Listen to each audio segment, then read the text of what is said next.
Баткен облусунун Кыргыз-Тажик чегарасында жарандарды барымтага алуу фактысынан кийин Тажикстандын Согди облусунун жана Кыргызстандын Баткен облусунун жетекчилери чегара аймагында жолугушуп, буга чейин орун алган окуялардын кайталануусуна жол бербөө, чыр-чатактардын алдын алуу, аймакта коомдук коопсуздукту камсыздоо боюнча биргелешип иш алып баруу сүйлөшүлдү. Мындан кийин дагы жолугушуудагы биз же Тажикстан мамлекетинин ичине же Кыргызстан мамлекетине кирбей турган болдук.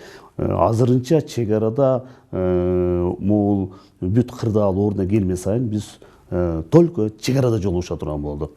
Графигин дагы 12 сүйлөшүп алдык. Ар бир жума күч структура менен бирдикте эки областтын жетекчиси кошулуп, кайсыл жерде мындай маселе чыгып жатат, ошол жерде келип туруп жолугушуп, ошол маселени чечүү жолунда жолугушабыз деп ушундай сүйлөшүлдү. Жолугушууда кыргыз жарандарын сабаган тажик жарандарын мыйзам чегинде жоопко тартуу макулдашылган. Облус башчысынын айтымында тажик тарап кийинчерээк 3 кыргыз жаранын урт токмокко алгандар кармалганын билдирген. Биздин 3 баланы ким сабап кетти Тажикстан тараптан, аларды таап, сөзсүз түрдө укуктук баа берип туруп иш козгогула деп туруп талап кылдык. Алар кийинчерээк бизге Ички иштер министрлиги кызматкерлери тарабынан айтышты, алар кармалды 3 киши, биз алардын фамилиясын бердик.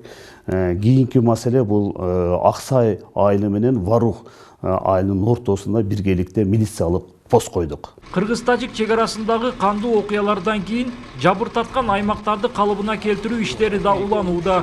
Бүгүнкү күндө каза болгон маркумдардын жакындары үчүн Баткен шаарында турак жай салынып жатат. Ал эми өрттөлгөн 136 үйдүн ордуна жаңы турак жай салуу жумуштары Лейлек районунда жүрүүдө.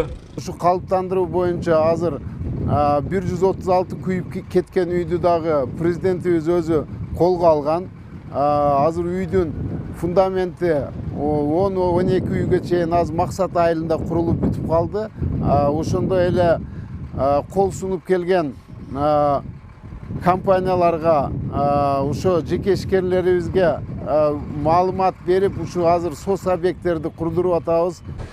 Кыргыз-Тажик чегарасында орун алган тажик тараптын куралдуу кол салуусунан улам түзүлгөн кырдаалга байланыштуу министрлер кабинетинин Баткен облусундагы өкүлүнүн атайын эсебине 82 миллион сомдон ашык акча каражаты топтолгон. Ал куралдуу жаңжалдан жабыркаган аймактарды калыбына келтирүүгө жана жабыркаган элдин зарыл болгон муктаждыктарын чечүүгө жумшалат. Улан Маккамбаев, Нурлан Максуталиев, ЛТР, Баткен облусу.